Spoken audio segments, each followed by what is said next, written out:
নমস্কার, স্থানীয় সংবাদের পক্ষে আমি সৌমেন এই মুহূর্তে রয়েছি দাসপুর থানার সুরানারায়ণপুর গ্রামে।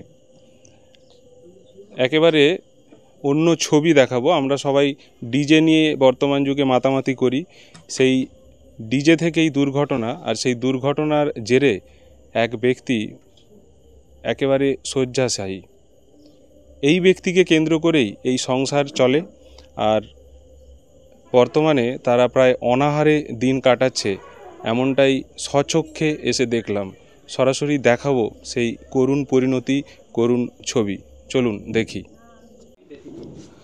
2024 সাল 12ই আগস্ট ঠিক দুপুরবেলা ডিজে নিয়ে একটি প্রসেশন বা একটি মিছিল যাচ্ছিল জল ঢালাকে কেন্দ্র করে, আর সেই সময়ই দুর্ঘটনা। এক ইঞ্জিন ভ্যানের সাথে বেশ কয়েকটি ডিজে যে বক্স সেগুলি কিন্তু বাঁধা ছিল, আর তারই চালকের আসনে ছিলেন এই ব্যক্তি। তার ঘাড়ের ওপর এসে পড়ে ডিজে বক্সগুলি, আর বর্তমানে তিনি শয্যাশায়ী, মাথাটি পর্যন্ত তুলতে পারছেন না।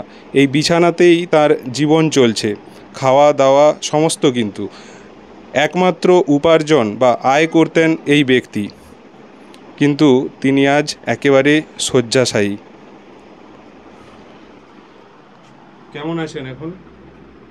আগের চেয়ে একটু ভালো আছি স্যার। আচ্ছা, তো একদমই কোমর থেকে কিছু করতে পারছি না, পিচ্ছাপ পায়খানা বলতে পারছি না, পুরো অসাড় হয়ে আছে আমার। আজ 8 মাস বিছানা শয্যায় শুয়ে আছি। আমরা স্থানীয় সংবাদের তরফে এই খবর কিন্তু প্রথম প্রকাশ করি। দুপুরবেলা ছিল সম্ভবত, দুপুরবেলা যখন নাড়াজোলের দিকে যে ওই ডিজে যে ইঞ্জিন ভ্যানটা যাচ্ছিল ডিজে নিয়ে, সেই সময় হঠাৎ মানে কি ঘটনাটা কি ঘটেছিল? ঘটনাটা রাজনগর বড় বাবার মন্দির পেরিয়ে যে প্রাইমারি স্কুল আছে, হঠাৎ আমার ঘাড়ের উপরে বক্স এসে পড়ে গেল। বড়বাবু ডান পাশে ছিলেন, তিনি উপকার করেছেন। তিনিই আমাকে মানে ফুটুর ডুমে তুলে দিয়েছিলেন, এবং পাকুড়দানার একটি লোক তিনি আমাকে সহযোগিতা করে আমাকে ঘাটাল হসপিটালে ভর্তি করেছিলেন। ওনার মানে সিট দাঁড়াতে চোট না? আমার ঘাড়ে চোট, স্প্লাইন কোডটা আমার ভেঙে গেছিলো, আর এই পাশটা বসে গেছিলো, ডান পাশটা। মোটামুটি এখনো পর্যন্ত কতগুলো অপারেশন হয়েছে? না, একটাই অপারেশন ঘাড়ে, আর পেছন দিকে একটা, এই দুটো অপারেশন হয়েছে। এইটা কি বলছে মানে আদৌ আর সোজা হয়ে দাঁড়াতে পারবেন কি বলছে? ডাক্তারবাবু বলেছেন যে ফিজিওথেরাপি করতে হবে, করার পর আপনাকে মানে ওনার উপরে নির্ভর, ব্যায়ামের উপরে নির্ভর। আপনার সংসারে কে কে আছেন বর্তমানে? আপনার সম্প্রতি মা মারা গেছেন, তাই তো? আগে আমার মা মারা গেছে। কে কে আছেন এখন? আমার 3 ছেলে।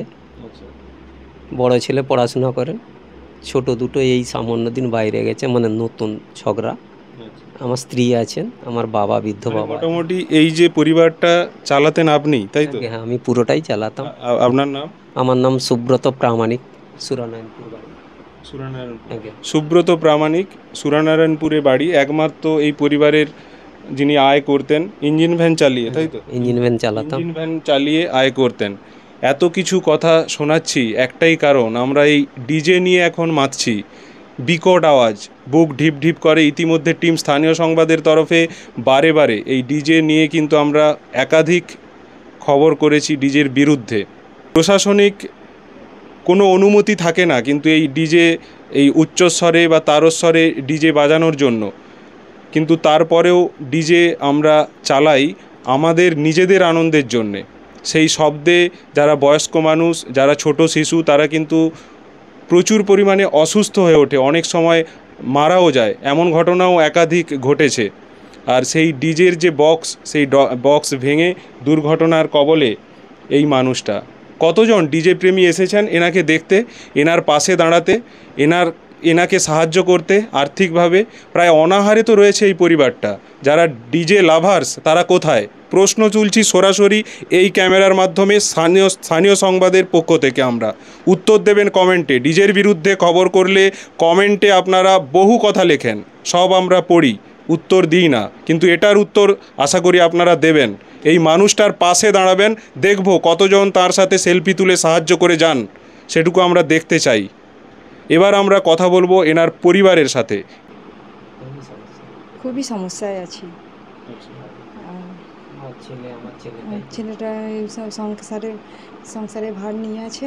মা তো এই কদিন আগে মারা গেল, আর এবার শাশুড়ি মা মারা যেতে এবার বাবা এবার কী করে সংসার চলবে সেই নিয়ে আমরা, বাবার ওই শরীর খারাপ, এবার ওই তিনটা বেটা, এবার আমি এবার কীভাবে সংসার চালাবো সেই সব নিয়ে একটু চিন্তায় আছি। আমি এই এনার দূর সম্পর্কের আত্মীয় আর কি। তো কিছু মানুষ আনন্দ করতে গিয়ে আরেকজন মানুষের জীবন চলে গেল, জীবন জীবিকা তার সবই দেশে বসে বর্তমানে সবই গেছে, এবং আদৌ রোগীটা সুস্থ হয়ে উঠবে কি না এটা একটা বিশেষ সন্দেহ রয়েছে।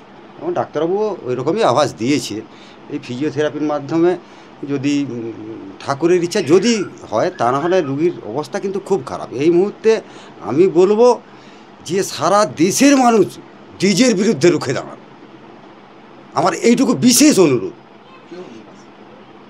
এখন ডিজে যারা আনন্দ উৎসব করতে এসেছিল তারা এখনও আনন্দ উৎসব করে যাচ্ছে, কিন্তু সর্বনাশ হলো কার না, আমার মতো একজন গরিব ভাইয়ের। সেই গরিব ভাই মেশিন ভ্যান চালিয়ে জীবন জীবিকা রোজগার করে তার বাবা মা তার সংসার দিন যাপন হতো। এখন বর্তমানে সেই পরিবারটা এমনই বিপদের মুখে যে আর বলে বোঝানোর নেই। যদি কোনো ফোরাম, কোনো এনজিও, কোনো সরকারি সংস্থা এই মুহূর্তে ওনার পাশে দাঁড়াতেন, তাহলে একটু হয়তো ওনারা মন থেকে অন্তত একটু শান্তি পেত। কিন্তু এই এখনও পর্যন্ত 8 মাস হয়ে গেল, কোনো কিছুই তো পাচ্ছেনই উনি সাহায্য বাইরের। আত্মীয় স্বজন নিজেদের লোকেরা যতটুকু যা পাচ্ছে, হ্যাঁ, যদি সরকারের পক্ষ থেকে অন্তত কিছুটা দেখতো তাহলে তো খুব উপকার হতো। এই আমার নাম সহাদেব জানা, বাড়ি জয়কৃষ্ণপুর। দেখতে আসছেন? হ্যাঁ, আমি দেখতে এসেছি।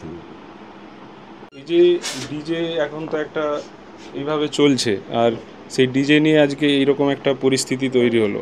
আপনি একজন শিক্ষক এবং এলাকার একজন যথেষ্ট সমাজ সচেতন ব্যক্তি, বিভিন্ন সমস্যায় আপনাকে গ্রামের মানুষ পান, কি বলবেন বিষয়টা নিয়ে? ডিজে তো অ্যাকচুয়ালি এরকম যে হবে আমরা ভাবতে পারিনি। একটা ডিজে, একটা মানুষ তার 2 পয়সার জন্য সে ভ্যানটলি সে গেছে চালাতে, যে আজ এরকম করুণ পরিণতি, তার জন্যে এই পরিবারটা যে এরকম ভুগবে। একটা মানুষ 9 মাস 10 মাস কাল এরকমভাবে বিছনায় শয্যাশায়ী। সত্যি কথা বলতে বাপিদা খুব ভালো লোক, আমরা বাপিদা বলেই চিনি। সে খুব ভালো লোক, সমাজে যখন যাকেই আমার ভ্যানটলি আমার দরকার হলে যখনই যাই বলি সে চলে যায়, সে ভোর হোক রাত হোক। সেই হিসাবে সে 2 পয়সার জন্যে যে আজ ডিজে চাপা পড়ে যে আজ এই করুণ পরিণতি, এই পরিবারটা পুরো ভেসে যাচ্ছে। অ্যাকচুয়ালি এটা আমরা খুবই মর্মাহত যে আজ যারা ডিজে ভাড়া করেছিল বা ডিজে যারা প্রশাসন সহকারে ঘট ডুবাতে যাচ্ছিল শিবের মাথায় জল ঢালবে বলে, তারা কেউ আসেনি। আমরা কিন্তু প্রায় আসি, মাঝে মাঝে খোঁজ নেই যে বাপিদা কেমন আছে। হ্যাঁ, আমরা এই প্রতিবেদনটা দিচ্ছি তার একটাই কারণ, যে একটা ডিজে কি পরিণতি আনতে পারে। এই পরিবারটা মাথায় বাজ ভেঙে পড়েছে। সত্যি কথা বলতে পরিবারটা যে শেষ হচ্ছে, তাদের 3টা ছেলে মেয়ে, তার একটাই রোজগার ছিল। হ্যাঁ, ছেলেগুলোরও খুব করুণ পরিণতি। কিভাবে যে সংসারটা চলবে, তাদের প্রচুর খরচ। এই যে এসে কথা বলছি, তার প্রত্যেক একবারে ট্রিটমেন্টে একটা ফিজিওলায় পার ডে 500 টাকা করে নেয়। সে কোথা দিকে দিবে পার ডে 500 টাকা করে? হ্যাঁ, খেটে খাওয়া মানুষ। আমি চাইবো সকলে একটু সাহায্যের হাত বাড়াও, হ্যাঁ, যাতে বাপিদা আরও সুস্থ হয়ে উঠুক, ভগবানের কাছে সেই প্রার্থনাই করি। এবং ডিজে এই এলাকায় আমরা আর বাজতে দেবো নি। আমাদের এইটাই শপথ যে ডিজে সহকারে কোনো ঘট ডুবাতে বা ডিজে আমাদের ঘাটাল মেদিনীপুর সড়কে কেউ যদি ডিজে নিয়ে প্রসেশন করতে যায়, আমরা রুখে দাঁড়াবো। এইলেই ডিজের বিরুদ্ধে আমরা গর্জে উঠবই, যে পরিবারটা দেখুক। সেই কারণেই আজ এই প্রতিবেদন, যে ডিজে কি ক্ষতি করতে পারে। হ্যাঁ, পরিবারটার পাশে দাঁড়াও, প্রশাসনের কাছেও জানাবো যে পরিবারের পাশে দাঁড়াও, পরিবারটা খুবই কষ্টের মধ্যে আছে। আপনার নাম? আমার নাম তাপস মাঝি। হ্যাঁ, তোমার নাম কি? আমার নাম নবকুমার প্রামাণিক। তোমার বাবা? তাই? আমার বাবা। এখন তোমাদের কিভাবে, মানে আয় কিভাবে হচ্ছে? এখন আয় আমার টিউশনি।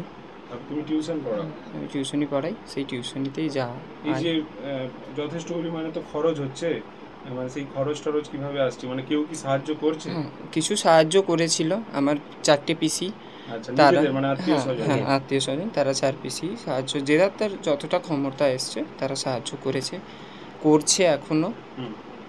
পাশে আছে, সব রকমভাবেই চেষ্টা করছে। তোমার কি পড়াশোনা চলছে না বন্ধ হয়ে আমার গেছে? গ্র্যাজুয়েশন কমপ্লিট হয়ে গেছিলো, বিএসসি অনার্স ছিল জিওগ্রাফিতে। এমএসসির প্ল্যানিং ছিল, এমএসসির জন্য ভর্তিও হয়ে গেছিলাম, কিন্তু আর হয়নি আপাতত। আর্থিক সমস্যার হ্যাঁ জন্য? হ্যাঁ মানে এখন সংসারের হালটা তোমাকেই ধরতে হয়েছে? হ্যাঁ, এখন আমার উপরেই পুরোপুরি সংসার।